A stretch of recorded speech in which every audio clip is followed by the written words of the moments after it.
Selamat siang para pemirsa investor yang budiman. Jumpa lagi saya Budi Setianto, kreator dari Easy Stock, yaitu aplikasi penilai nilai wajar saham yang bisa diakses secara free melalui mobile phone Android Anda. Ya, pada kesempatan siang ini saya akan membahas saham-saham yang sudah merilis laporan keuangan 31 Desember 2020 atau laporan keuangan tahunan kuartal keempat per 31 Desember 2020. Dan seperti Anda ketahui bahwa setiap perusahaan yang listed di bursa efek dimanapun seluruh dunia diwajibkan untuk merilis keterbukaan laporan keuangan yang diaudit. Umumnya yang diaudit itu adalah pada akhir tahun, sedangkan di laporan-laporan sebelum akhir tahun, yaitu laporan kuartal 1, 2, 3 tidak diwajibkan diaudit, dan kuartal ke-1 itu berakhir 31 Maret, kuartal kedua itu 30 Juni, kuartal ketiga 30 September setiap tahunnya. Jadi saham-saham yang kita pilih pada kesempatan hari ini adalah saham-saham yang terkait sama bisnis atau industri healthcare. Yang baru kami terima laporan keuangan adalah saham berkode daya, IRRA, SIDO, dan UNVR. Nah, kami akan menganalisa bersama-sama dengan Anda potensi capital gain dari pergerakan harga untuk hari-hari ke depan dibandingkan dengan nilai intrinsic value. Nah, Easy Stock itu adalah aplikasi free of charge yang berorientasi kepada nilai wajar saham, dan ini bisa diakses melalui aplikasi Android. Anda tinggal buka Google Play, Anda ketik Easy Stock, dan akan keluar logo lingkaran merah dan hijau. Anda klik Easy Stock, dan Anda harus download, dan ada beberapa keterangan di sini. Video ini ada video tutorial. Video tutorial ini bisa Anda klik di sini, dan ini Anda bisa dengar. Bingung dan mengalami kerugian pada saat investasi saham serta sulit menentukan strategi. Fakta yang beredar membuktikan bahwa investor sering terjebak dalam isu yang dibuat oleh para bandar.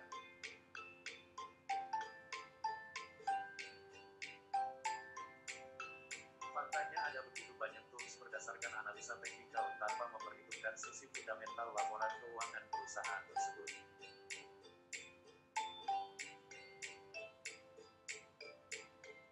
Lalu apa solusinya?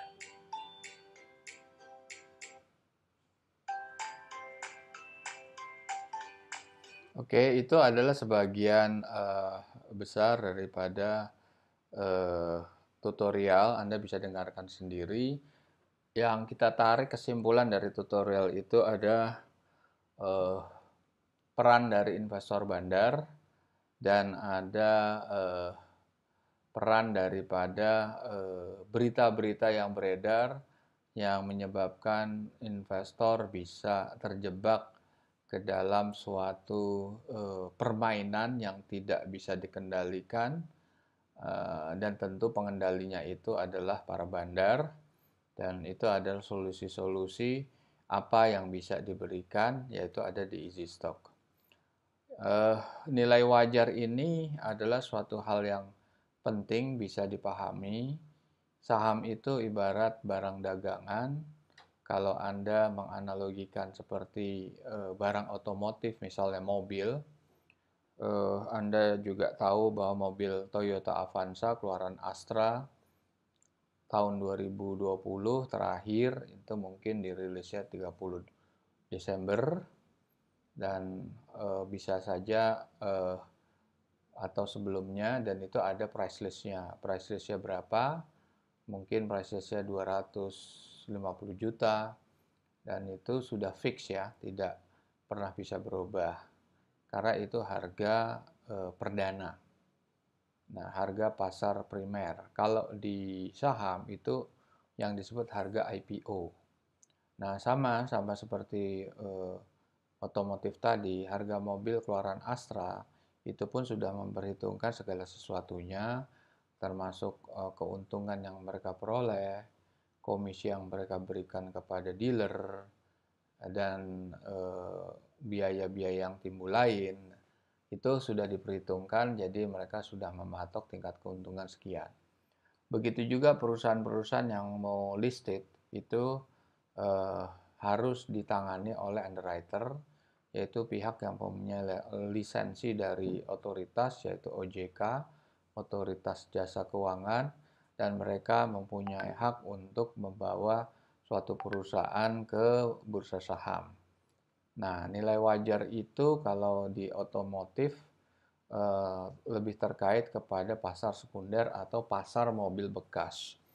Andaikan Anda mencari atau membutuhkan mobil Avanza, katakan budget Anda adalah 100 juta dan Anda ingin mobil Avanza, mungkin yang cocok katakan mobil Avanza 2014 yang range harganya Anda bisa lihat di dealer atau di googling, itu harganya katakan 100 sampai 115 atau 120 gitu.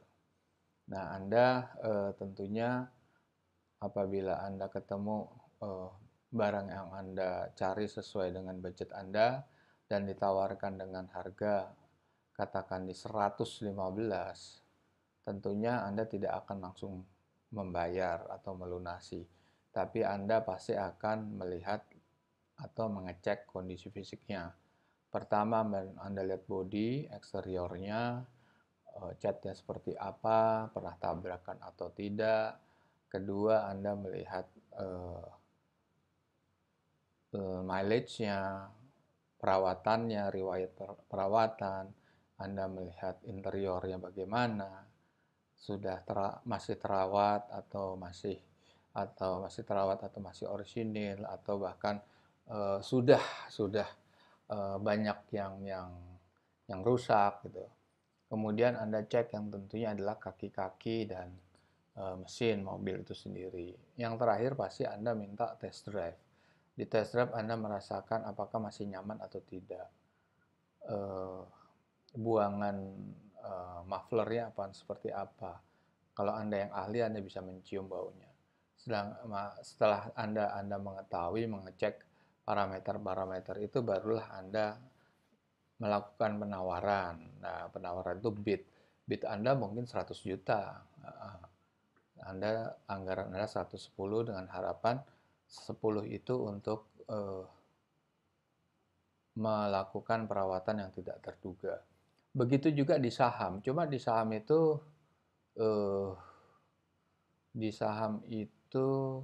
standar harganya itu tidak seperti di mobil bekas. Mobil bekas misalnya Avanza, Xenia, Innova, atau Mercedes sekalipun, kecuali yang collectors item ya, mobil build up itu beda-beda harganya, bisa way to up lah gitu, terlalu tinggi. Tapi buat para kolektor itu harga itu mungkin beda cara pandangnya antara pembeli biasa dengan collector item. Nah, di sini juga saham-saham pun juga ada standarnya enggak. Kalau Anda tidak tahu nilai wajarnya, berarti Anda tidak tahu standarnya seperti apa. Nah, nilai wajar ini bisa Anda peroleh di Easy Stock secara free of charge. Anda bisa klik dan download, Anda open, dan di situ terlihat ada 4 bendera. Indonesia, Malaysia, Singapura, Malaysia, Thailand, Indonesia, Malaysia, Singapura, Thailand. Dan untuk periode pre-launching ini hanya Indonesia, dan Anda bisa mengakses nilai wajar semua saham yang listed 723. saham. Dan sebelum kita masuk lebih lanjut, di bawah itu ada fitur atau menu forecast simulator. Forecast simulator diperuntukkan juga untuk Anda pengguna easy stock yang memiliki perusahaan startup. Nah, perusahaan startup ini atau Anda udah punya perusahaan yang sedang berjalan dan memiliki rencana untuk go public di kemudian hari, atau hanya sekedar ingin menilai saja perusahaan Anda dan membandingkan perusahaan sejenis dengan skala yang sama, apakah sepadan nilainya.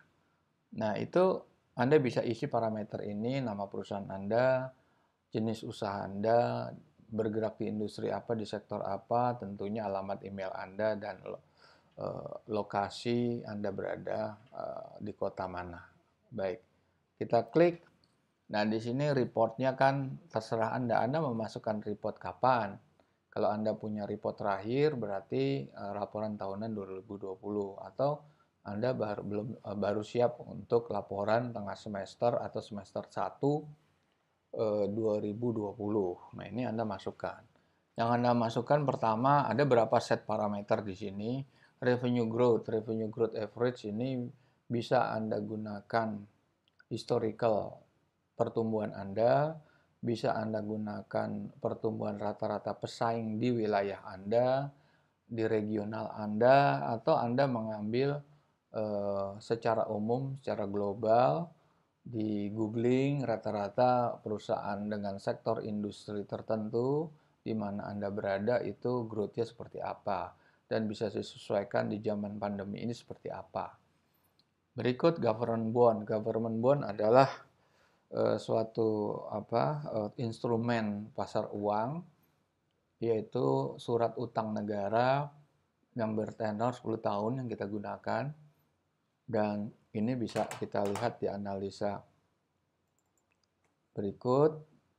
Kami menampilkan dua grafik. Pertama adalah government bond yield 10 tahun di atas dan IHSG. Ini periode sama, periode Januari ke Januari 2020, dan 3 bulan pertama Januari-Maret terlihat bahwa government bond naik cukup tajam dalam periode 3 bulan pertama, yaitu naik lebih dari 40%, dan di saat yang sama, di periode yang sama pun pasar modal yaitu indeks harga saham gabungan turun kira-kira relatifnya sama sebesar lebih dari 40%. Nah, itu yang menandakan bahwa government bond ini sangat berkorelasi erat dengan IHSG. Nah, kalau IHSG atau government bond itu naik, IHSG akan turun. Kalau government bond itu turun, IHSG akan naik. Apa artinya? Government bond itu adalah ukuran bagi investor global untuk masuk ke suatu negara. Ukuran-ukuran ini termasuk potensial upside dan potensial downside.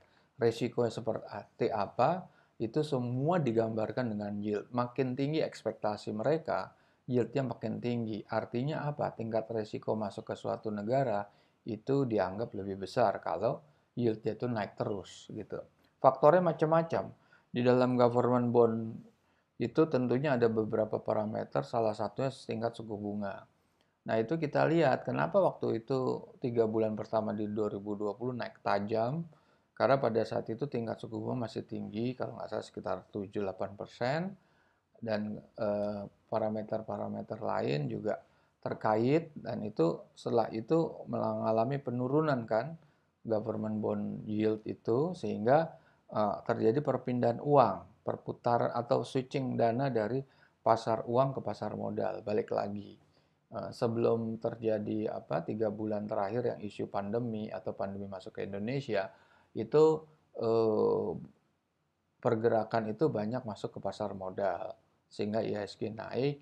Begitu pindah ke pasar uang, IHSG anjlok. Nah, begitu seterusnya. Jadi untuk memperhatikan potensi daripada pergerakan IHSG, tentunya government bond yield inilah jadi ukuran. Tetapi belum tentu saham per sahamnya itu bergerak sesuai dengan pergerakan indeks. Tapi rata-rata perusahaan kelas blue chip atau kapitalisasi besar itu karena mereka ada penggerak bursa, mereka penggerak indeks harga saham. Mereka lah yang menjadi trigger penggerak naik atau turunnya. Oke, di government bond itu sendiri selain tingkat suku bunga, itu juga mengandung ramuan daripada foreign exchange rate. Jadi nilai kurs rupiah terhadap dolar, naik turunnya, kestabilan dari nilai tukarnya. Ada komponen foreign exchange reserve, itu kekuatan daripada cadangan devisa. Ketiga mungkin itu ada tingkat inflasi, pertumbuhan GDP, dan lain-lain. Jadi sangat kompleks yang ada di government bond, sehingga government itu dipercaya, diyakini bagi para investor global sebagai alat ukur untuk melihat potensi upside dan potensi downside daripada investasi yang masuk ke negara lain. Oke, government bond ini secara sistem, secara easy stock itu bisa, itu kami mengakses secara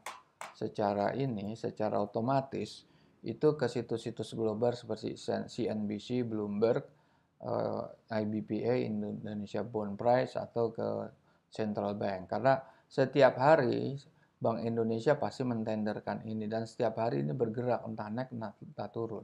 Jadi nilai wajar yang kita bentuk atau kita berikan sebagai output di aplikasi EasyStock itu bergerak tiap hari. Itu kita update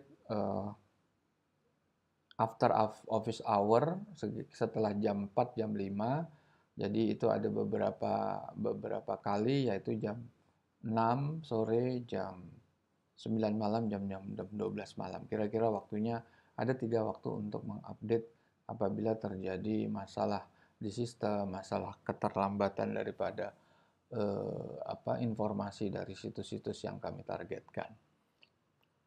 Nah, government bond itu sangat sensitif sifatnya. Nah, kemudian kita masuk lagi ke parameter-parameter lainnya. Di bawah itu adalah parameter-parameter internal perusahaan. Anda bisa lihat itu capital expenditure atau capex, belanja modal, itu sangat signifikan perannya, karena kalau suatu perusahaan tidak menginvestasikan ke dalam capex, berarti dia perusahaan yang tidak punya prospek, tidak berkembang, atau betul-betul dia wait and see, karena prospeknya sangat berhati-hati. Nah, banyak para analis tidak melibatkan capex ini di dalam analisanya. Padahal seperti perusahaan-perusahaan yang memiliki sifat capital intensif seperti perusahaan telco, Indosat, Telkom, Excel, itu setiap tahun mereka spendingnya triliunan rupiah. Pada dasarnya adalah untuk catch up teknologi baru, untuk tetap bisa bersaing, untuk tetap lebih kompetitif, dan lain sebagainya. Jadi capital expenditure itu bisa berupa pembelian teknologi baru, pembelian mesin untuk ekspansi, pembukaan cabang baru, peluasan distribution channel, peningkatan R&D, dan lain sebagainya. Oke, next adalah net income after tax. Net income after tax kita berbeda dengan kebanyakan analis yang lebih berkiblat kepada EBITDA. EBITDA ini namanya juga EBITDA, jadi EBT, earning before tax, interest, depreciation, amortization. Kalau berarti mereka mengabaikan pajak. Pajak itu memang bisa ditunda, tapi ada dendanya, ada sanksinya. Nah, kami betul-betul konservatif, pajak itu harus dibayar, dan laporan keuangan itu yang kita pakai parameternya adalah laba setelah pajak. Kemudian di bawahnya ada utang jangka panjang, jangka pendek, dan di tengahnya adalah intrinsic value discount 30%. Kita akan jelaskan setelah ini. ada listed stock, dividen, ekuitas, net current asset juga kita bicara net, bukan current assetnya. Nah, itu akan timbul kalau diisi semua, baik itu ada angka atau nol atau minus, nanti ada keluar intrinsic value high dan intrinsic value low. Ini sama seperti dengan apabila Anda familiar sama atau Anda pemain chartis atau pemain analisa teknikal, Anda sering atau familiar dengan istilahnya support dan resistance. Pada dasarnya bracket atas dan bracket bawah. Nah, closing, harga, dan volume tentunya kalau Anda belum ke publik, Anda nggak tahu, Anda tidak bisa, hanya bisa membandingkan, nanti Anda bisa masuk ke dalam untuk melihat perusahaan-perusahaan yang dengan skala yang sama untuk dengan perusahaan Anda. Oke, kita tadi sudah sampaikan bahwa dasar daripada perhitungan easy stock adalah mengikuti paham polanya Benjamin Graham, penulis buku yang terkenal investment classic, yaitu security analysis dan intelligent investor. Ini security analysis, security analysis dan intelligent investor. Buku ini sering disebut sebagai Bible-nya value investor para pemain global. Value investor adalah investor-investor saham yang berkiblat kepada analisa fundamental. Nah, Benjamin Graham ini adalah seorang guru besar Columbia University di USA yang hidup tahun 1940 sebagai profesor finance yang merupakan guru daripada Warren Buffett. Dan setelah Warren Buffett itu selesai sekolah, dia magang di security firm-nya Benjamin Graham sebelum dia berdiri sendiri. Nah, pernyataan Warren Buffett tidak pernah nulis buku, tapi dia pernah memberikan pernyataan di dalam buku yang ditulis Janet Low, yaitu Warren Buffett Speak. Dia menyatakan bahwa gaya investasinya dia adalah 80% Benjamin Graham dan 15% Philip Fisher. Nah, security analysis di sini bukunya itu berorientasi kepada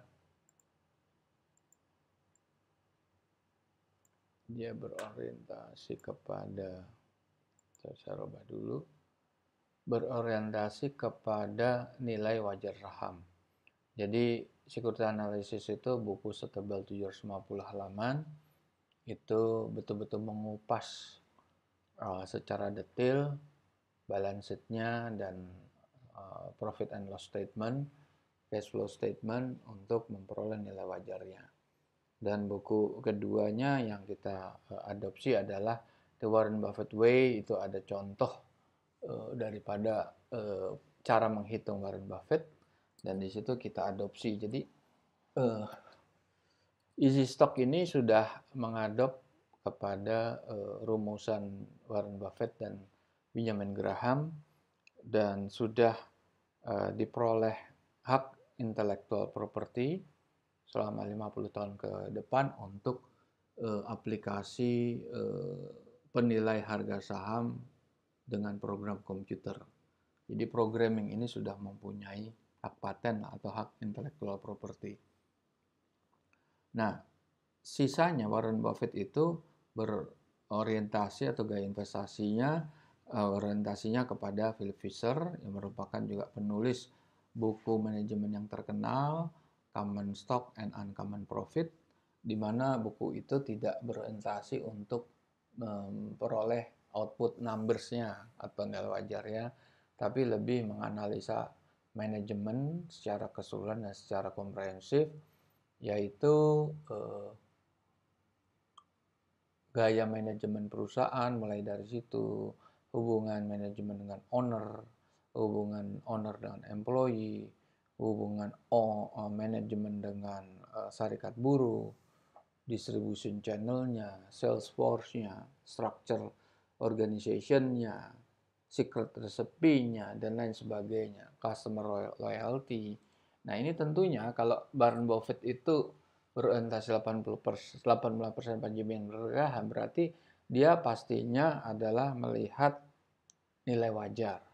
Nilai wajar yang lebih tinggi daripada harga belinya. Jadi yang utama di sini adalah Anda beli di harga berapa. Saya balik lagi ke analoginya otomotif tadi.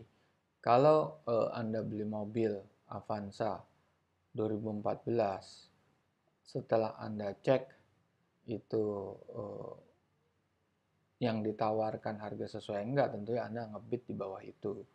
Tapi kalau Anda merasa Anda dapat barang bagus, katakan bisa aja orang butuh duit, semuanya kriteria bagus, low mileage, itu harga Avanza 100 juta. Dan Anda sebaiknya tidak melewatkan kesempatan ini. Tapi ada sebaliknya. Barang memang barang bagus, mulus, original, low mileage, pemakainya apik dan lain sebagainya, ditawar harga 150, Anda sebaiknya cari barang yang lain. Karena kalau di mobil, kalau Anda jual bekas tentunya harganya pasti turun karena terdepresiasi. Di dalam saham itu bisa berbeda. Di dalam saham bisa berbeda karena saham itu tergantung dari performance keuangannya. Saham itu akan naik harganya sejalan dengan nilai wajarnya. Saat mana memang nilai wajarnya itu menghasilkan nilai yang meningkat. Yang disebabkan oleh pastinya performance keuangan. Bisa saja karena laba bersih yang naik. Tetapi Anda tidak bisa serta-merta meyakini tanpa melakukan formulasi nilai wajar atau intrinsik. Anda hanya berpegang kepada kenaikan laba bersih, peningkatan dari penjualan, atau pembayaran hutang. Nggak bisa. Itu akan menjebak sekali. Wah, ini pasti sahamnya akan naik terus karena penjualannya meningkat 50%. Tidak menjamin. Tidak menjamin sama sekali. Buat apa Anda membeli perusahaan bagus kalau harganya tinggi? Karena di masa datang Anda harus berhitung risiko. Kalau harga performanya turun seperti apa, maka gap daripada under value-nya harus cukup signifikan. Anda melihat potensial gain cuma 5%, buat apa? Anda lebih baik drop itu. Anda cari perusahaan yang lain, saham yang lain itu ada 723, Anda tinggal milih. Nah, dari angka segitu banyak, mungkin dengan isi stok Anda bisa melakukan selection dari saham-saham yang bagus. Dan itu kami punya fitur yang tersedia untuk Anda gunakan. Warren Buffett pun pernah melanggar fahamnya Benjamin Graham saat mana dia beli saham Coca-Cola. Pada saat itu Coca-Cola harganya sudah overvalue. Artinya harga belinya dia itu lebih tinggi dari nilai wajarnya. Tetapi kenapa dia ngotot melakukan pembelian dengan jumlah yang sangat besar, lebih dari 5% dan terus naik. Karena Warren Buffett melihat historical performance dan sisi daripada kekuatan produk itu sendiri. Coca-Cola jelas dari segi historical performance keuangan dia naik terus. Coca-Cola mempunyai customer loyalty. Coca-Cola memiliki channel distribution yang kuat dan market share-nya dari di mana-mana. Coca-Cola punya secret recipe yang tidak bisa ditiru oleh kompetitornya. Dan disinilah dia berani membeli dengan harga mahal. Tentunya dengan perhitungan yang cukup matang, dia melanggar sebetulnya gaya investasi Warren Buffett. Nah, sebetulnya apa sih sebetulnya yang dihitung di sini? Yang dihitung di sini kami akan buka rahasia apa di situ. Di situ data yang kami gunakan sebagai masukan, data mentah yaitu Quarterly Financial Report yang dirilis oleh Bursa Efek Indonesia, dan manakala itu terjadi kelambatan atau belum diposting, Anda bisa lihat company website. Dan sistemnya Easy Stock adalah kita baru bisa melakukan analisa dengan data formal, data resmi. Nah, data resmi itu kalau laporan keuangan tahunan yang 30 Desember 31 Desember 2020 ini sekarang udah pertengahan bulan Maret dan itu yang masuk baru kurang dari 100 padahal ada 700. Nah, itu juga laporan keuangan juga sebetulnya ada dua bentuk shortlist dan bentuk longlist. Bentuk shortlist itu biasanya ada di media Indonesia, media koran lah, di Jakarta Post, dan sangat sederhana, bisa cuma satu lembar atau dua lembar. Sedangkan yang kita cari isi stock adalah laporan long list. Kita tidak bisa melakukan analisa berdasarkan laporan shortlist karena akan tidak akurat dan akan banyak jebakan di situ. Nah, laporan keuangan long list itu biasanya halamannya minimal 50 halaman. Totalnya kalau perusahaan-perusahaan skala kapitalisasi besar bisa sampai 200-300 lembar. Nah, di situ apa sih yang kita cari di dalam laporan keuangan? Kenapa laporan keuangan harus kita jadikan dasar, apalagi yang up to date? Karena disitulah kita akan mengupdate posisi nilai wajar kita. Oke. Nah, ini ada salah satu perusahaan Daya. Daya adalah perusahaan yang baru listed sekitar 2 tahun. Dan itu kalau kita lihat aset, kenapa yang disebut kita lihat bukan jumlah aset lancar, tapi jumlah aset lancar bersih. Nah, di situ yang kami kotakan, kita beri tanda merah, itu ada komponen-komponen biaya pajak dibayar di muka dan biaya dibayar di muka. Pajak di muka itu pajak penghasilan, pajak lain-lain. Nah, namanya dibayar di muka itu bukan bayaran full dan itu tidak bisa dicatat sebagai real cost. Jadi itu harus dinolkan, gitu, diabaikan. Begitu pula juga kalau memang ada komponen-komponen yang malahan menambah dan komponen yang menambah itu harus kita nolkan juga atau kita abaikan. Dari segi profit and loss, di situ juga ada keuntungan dan kerugian selisih kurs. Nah, selisih kurs ini jelas hanya catatan akuntansi. Real cost-nya, faktanya itu sebetulnya dana itu belum keluar. Jadi tidak bisa dicatat sebagai kerugian. Itu kan disebut kerugian, makanya ada ada kurung buka dan kurung tutup minus 636.009 itu harus diabaikan. Kalau dia minus harus dibikin plus. Nah, berikut yang kita lihat adalah sisi perubahan ekuitas. Anda di situ nggak ada, dia nggak pernah bayar dividen. Kemudian di arus cash flow kita melihat perolehan aktif tetap, ini adalah CAPEX. Nah, di situ akan kita lihat lagi ada nggak biaya lain-lain. Tadi kan kita lihat biaya lain-lain tuh yang di sini ya, biaya lain-lain itu 636. Biaya lain-lain. Nah, ini ada nih penghasilan beban lain-lain tuh 28 ya. 849. Di sini berapa? Sorry. Oh, ini enggak, ini piutang nih, sorry, ini piutang. Piutang yang lewat dari 3 bulan. Kalau Anda melihat bahwa secara umum 3 bulan itu adalah suatu angka yang penuh arti di dalam melakukan proyeksi. Anda harus mensetahunkan atau menganualize, artinya dalam 3 bulan atau per 3 bulanan. Kalau Anda bicara kuartal 1 laporan keuangan yang berakhir 31 Maret, Anda harus, kalau ingin menghitung nilai wajar ya, Anda harus setahunkan. Artinya dikali 4, itu kan 3 bulan. Gimana gambaran selama 12 bulan? Nah, di 12 bulan inilah Anda bisa melakukan prediksi. Kalau 3 bulan pertama itu perform, Anda menganggap bahwa 9 bulan sisanya itu kurang lebih bisa dipertahankan atau plus minus lah, kira-kira. Dan itu kita harus tahu seperti di dalam layar Anda itu ada utang piutang lewat jatuh tempo antara 3 sampai 6 bulan dan lebih dari 6 bulan.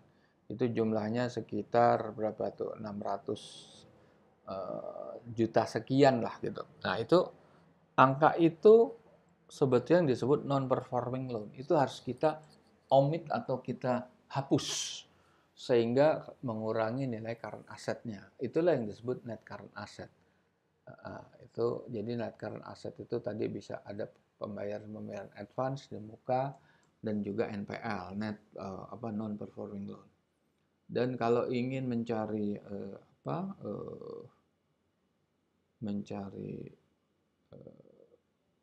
jumlah depresiasi dan CAPEX, ini seperti ini telah kita bilang kalau kita masuk ke dalam perolehan aset tetap tuh 39.527. Nah, tetapi di sini sebetulnya lebih lengkap di dalam daftar fixed asset itu ada penambahan dalam tahun ini, dalam tahun 2020. Ada penambahan 42 miliar, tetapi itu masuk kategori aset dalam penyelesaian atau work in progress atau aset dalam konstruksi, dan itu bisa juga kita abaikan, tergantung. Kalau emang harganya itu sudah mempunyai gap yang terlalu tinggi, mungkin sebaiknya kita tidak abaikan lah, atau kita abaikan justru karena itu akan meningkatkan nilai wajarnya karena capex-nya jadi nol. Karena secara real itu nol sebetulnya, karena pengeluaran capex itu baru dalam bentuk pencatatan dan ada aset yang dalam penyelesaian. Oke, di situ kita lihat masing-masing ya. Apa sih yang terjadi?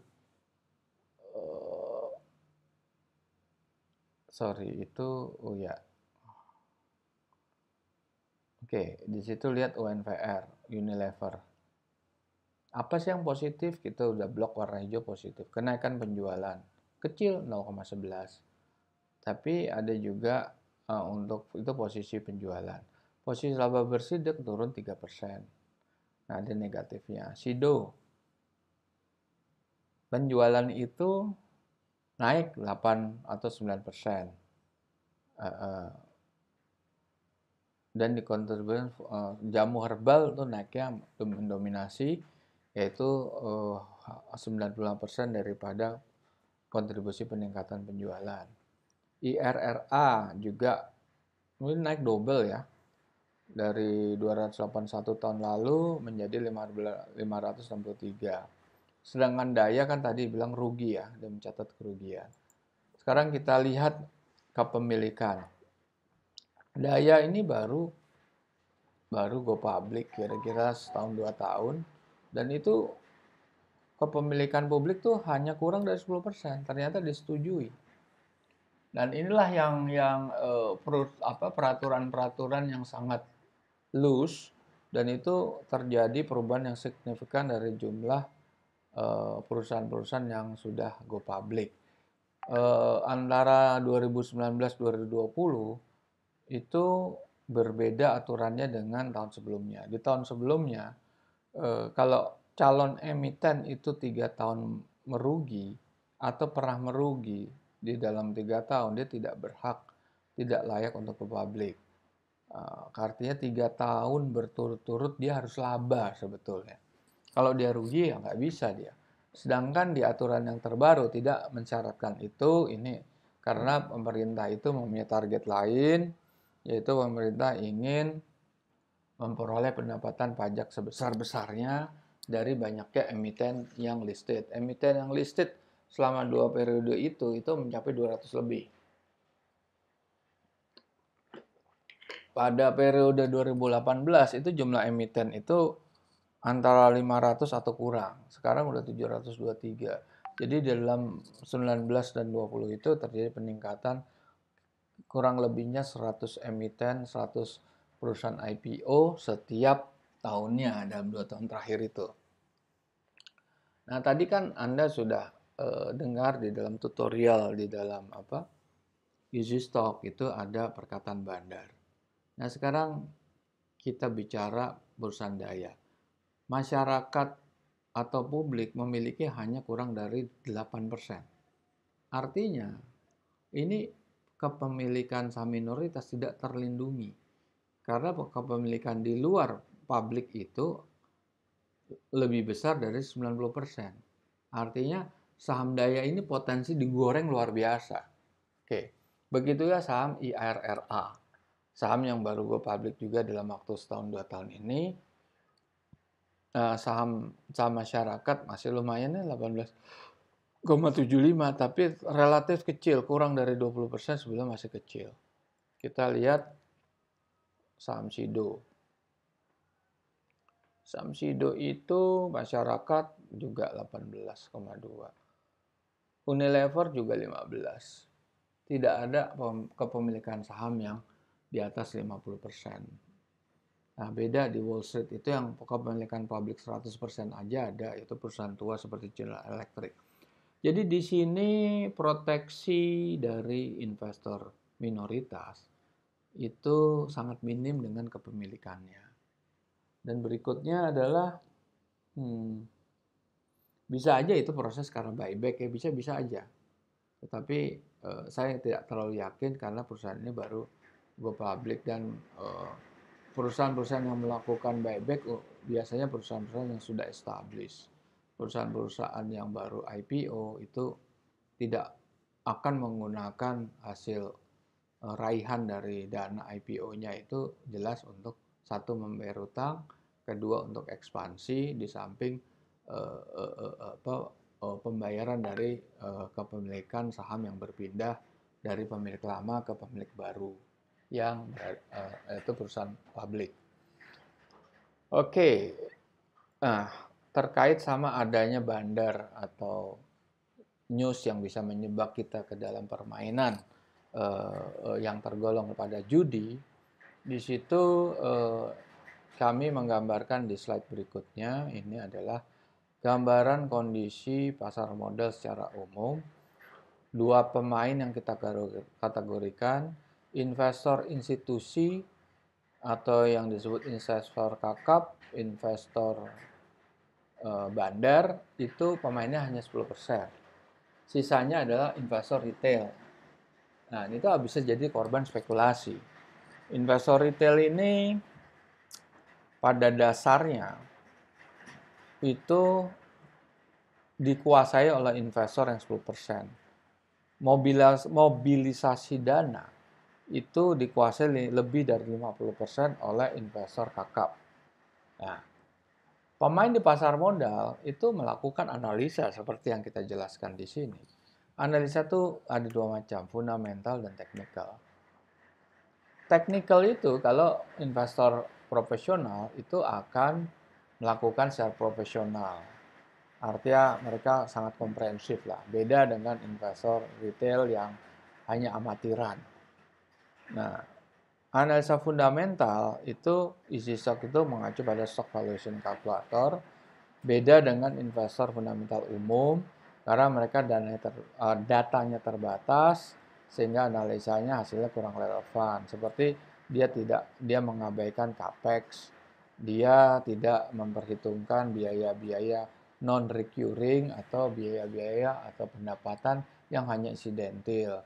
Seperti ada perusahaan yang mencatatkan penjualan 1 miliar, laba kotornya 200 juta, tapi laba bersihnya 800 juta.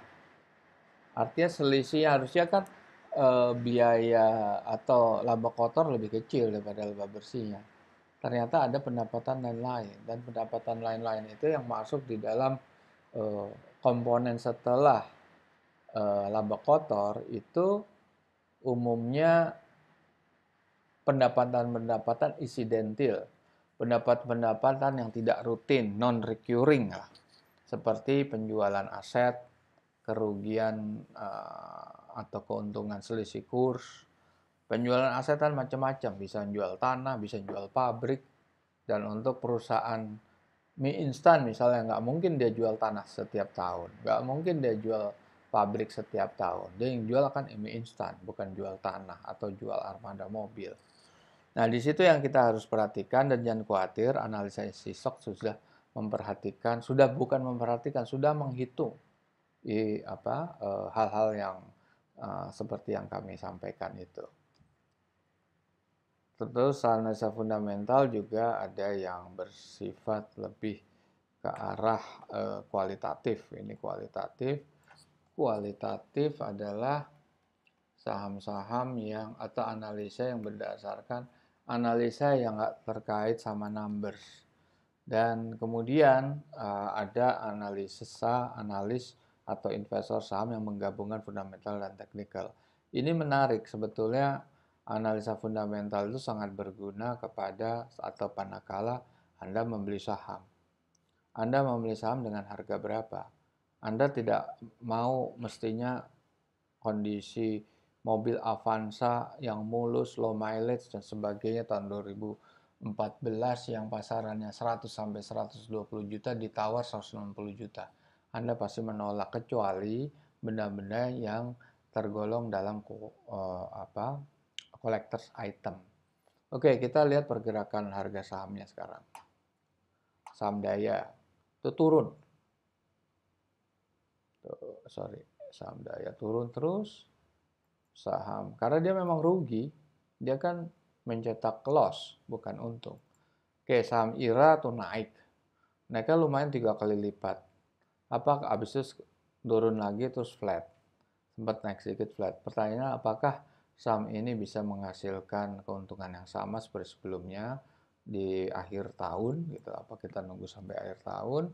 Dan kemudian saham SIDO naik cuma 10%, 11%, tidak terlalu signifikan. Saham UNVR turun terus. Nah, ini. Kita harus melihat nilai wajar ya. Dan ini kenapa IRA bisa begini naik di bulan 12. Kita lihat saat itu government bond turun drastis di bulan November sampai Desember sehingga pada saat itulah IHSG naik. Tapi saya pernah sampaikan sebelumnya bahwa kenaikan IHSG tidak serta-merta kenaikan per saham. Triggernya IHSG itu naik, tentunya ada pembelian besar-besar di saham kapitalisasi besar, saham blue chip, nah gitu. Nah, kita balik lagi ke oke. Kita sekarang melihat isi stok itu sendiri. Saham Daya.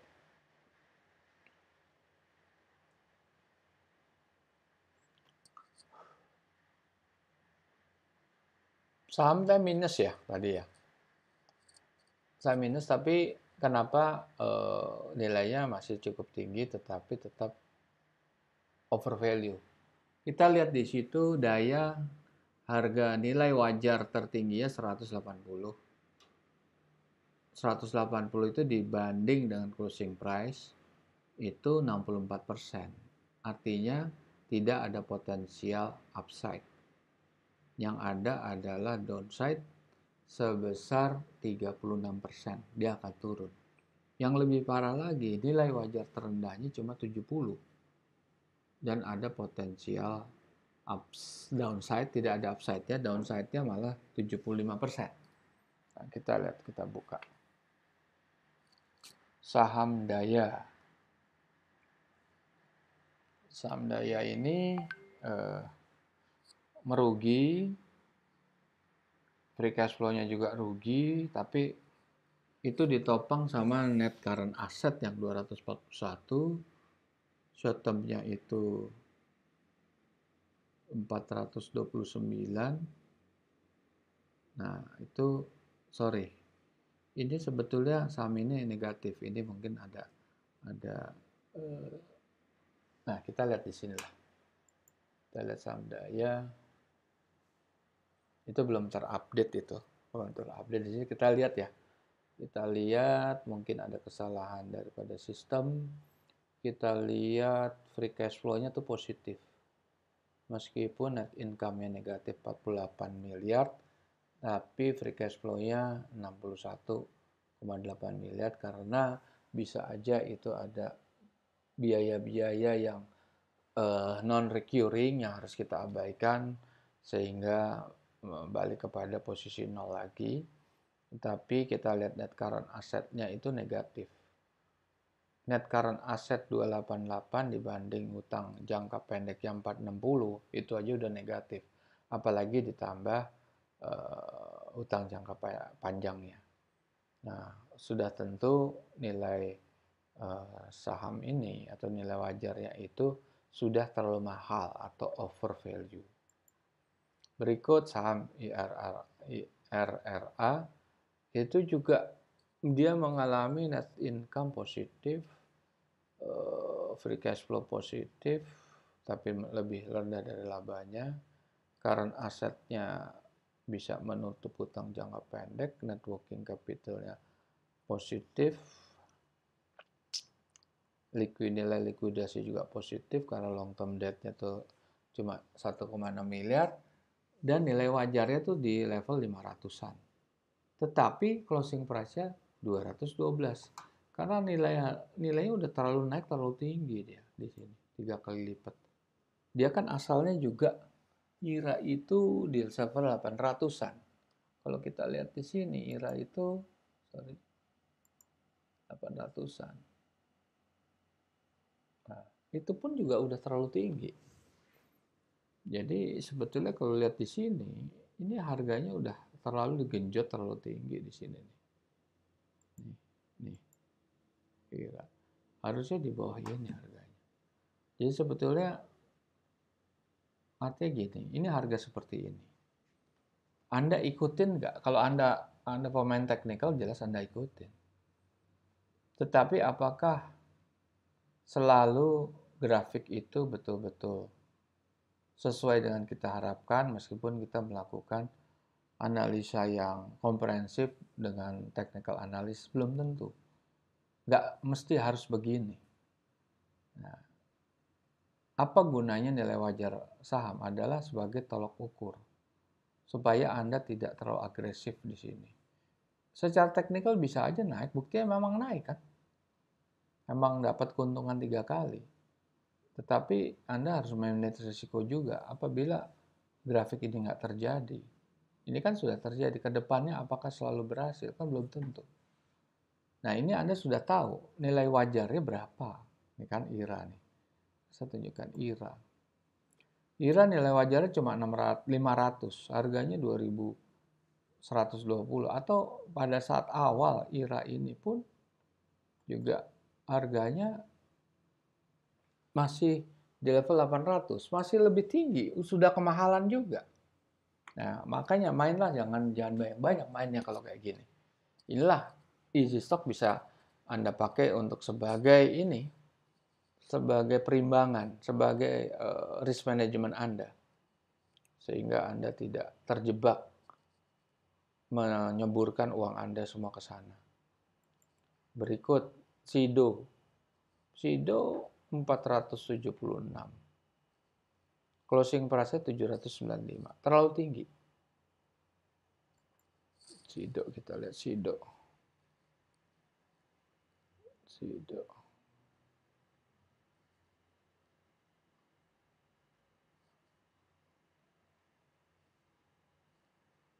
SIDO. Kan 476. 476, closing price-nya 795. Harga udah terlalu tinggi. Oke. Unilever. Intrinsic value cuma 2.400, harga 6.700, masih terlalu tinggi. Apakah ini turun? Ya bisa jadi karena tidak ada yang menggerakkan, ya turun terus. Oke, kita lihat aplikasi kita Sido. Kuartal udah kuartal 4 2020. Di sini semua parameter keuangan udah tercantum, bisa diakses secara free. Ada fitur selection, rasio keuangan yang kunci, ROE, debt to equity, margin, gross margin, working capital, return on asset, dan lain sebagainya, market cap juga. Di sini ada fitur-fitur yang bisa diakses secara free, yaitu company profile. Sederhana sih. Sekarang Anda lihat mau apa? Historical chart.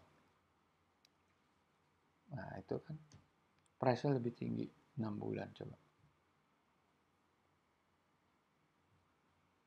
Nah, lebih tinggi Anda bisa lihat di situ. Kita balik lagi. Fasilitas yang bisa diakses free, video profile. Nah, ini mengenai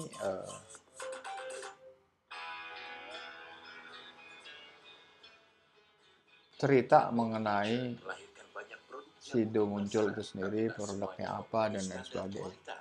Ini bisa digunakan oleh para emiten yang mau beriklan di sini. Oke, saya lagi masuk ke Sido ya. Nah, di situ ada, di atas juga ada tuh forecast simulator seperti yang kita omongin di depan, forecast simulator. Nah, forecast simulator ini adalah premium apps, Anda harus bayar, dan fasilitas forecast simulator seperti dijelaskan di awal, ini bisa Anda pakai tentunya di antara para user, para pemirsa, tidak semuanya setuju sama apa yang dilakukan oleh EasyStock.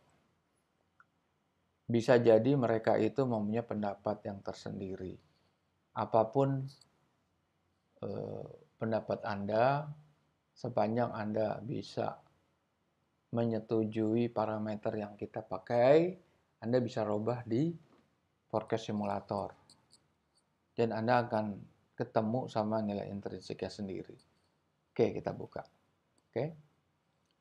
Report Q4 2020, growth-nya 2,24. Anda bisa berpikir perusahaan herbal, perusahaan peningkat imun tubuh manusia, lagi pasca pandemi. Pasti laku, bisa aja. Anda tidak setuju 2,24% growth-nya. Anda setuju 8%. Oke. Tidak setuju 8%, Anda oke. Anda kurangin utangnya jadi 520 lah. Tuh agak. Oke. 476 ya dibanding 795. Saya klik. Berapa? Tadi 476 ya.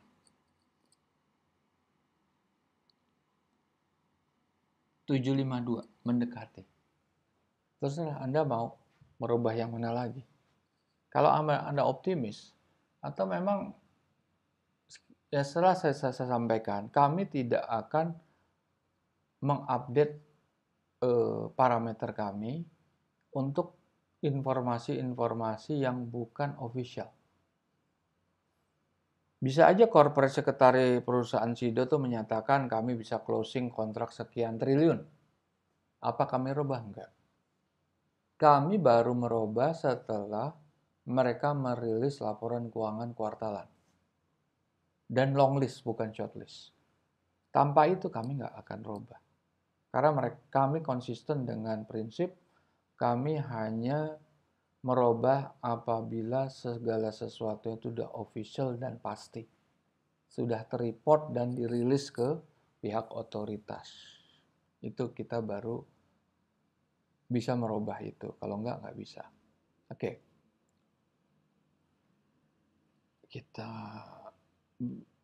Kita keluar dari sini untuk lihat fasilitas berbayar lainnya. Ada 2. Stock simulator dan best stock selection.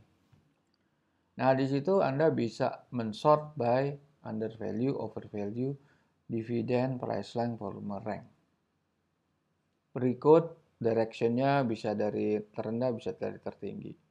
Berikut ada banyak parameter bar yang bisa Anda mainkan di sini. Misalnya, Anda memilih return equity-nya yang 3%. Oke, sorry. Pilih 3% ke atas, debt equity-nya jangan terlalu tinggi, tapi minus 3 aja, profit margin-nya 4%, 2% lah. Gross margin-nya 9%. Plus current ratio, return on asset-nya contohnya segera segini. Nah, oke. Market capital yang 1 juta lah. Volumenya yang 1 juta lembar. Lumayan besar ya. Saya mau milih saham consumer good, pharmaceutical, apply, KLBF dan SIDO. Itu yang Anda bisa pilih di situ ya. Jadi best stock selection itu bisa untuk mempersingkat Anda untuk memilih saham-saham yang terbaik berdasarkan parameter yang kami sediakan. Ya tentunya apabila Anda tertarik menggunakan ini, aplikasi EasyStock, Anda harus meyakini atau menggunakan formula yang kami pakai. Nah, formula yang kami pakai ini ya seperti ini dasarnya. Nah, Anda suka atau nggak suka, Anda harus menerima ini. Tapi kalau Anda mau coba silahkan, kalau Anda percaya tentunya Anda akan bermain di technical analysis. Karena analisa fundamental yang lengkap ya seperti ini. Analisa fundamental yang lain itu kan banyak yang tidak menggunakan ini ya parameter-parameter seperti yang kami gunakan. Oke. Baik, Anda bisa bermain-main di sini, Anda bisa download, Anda bisa menggunakan aplikasi ini untuk apapun saham yang Anda ingin lihat nilai wajarnya. Paling tidak seperti saya bilang, ini bisa digunakan sebagai at least complementary tools untuk melihat atau mengelola risk management. Kalau Anda punya duit 100 juta, Anda masukkan ke dalam 2 saham, dan saham itu spekulatif semua, nilai wajarnya itu overvalue, atau bahkan tidak bisa dinilai, terus Anda masukkan duit Anda ke situ. Apa nasibnya kalau saham itu seperti ini? Ini saham-saham yang saya contohkan, saham Bumi. Chart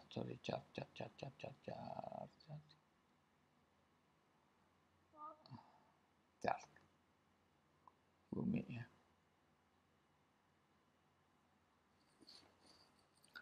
Nah, saham Bumi ini kalau Anda lihat di perhitungan di sini. Saya clear filter Bumi ya. Nah, kan negatif semua kan, nggak ada nilainya. Kenapa gitu? Kita lihat parameternya di sini. Kita lihat sisi earning dan kita lihat sisi neraca. Kita lihat income negatif 2 triliun. Free cash flow negatif 2 triliun, 2,5 triliun. Udah pasti negatif kan? Earning per share pasti negatif. Free cash flow per share pasti negatif. Net current asset 3,4 triliun.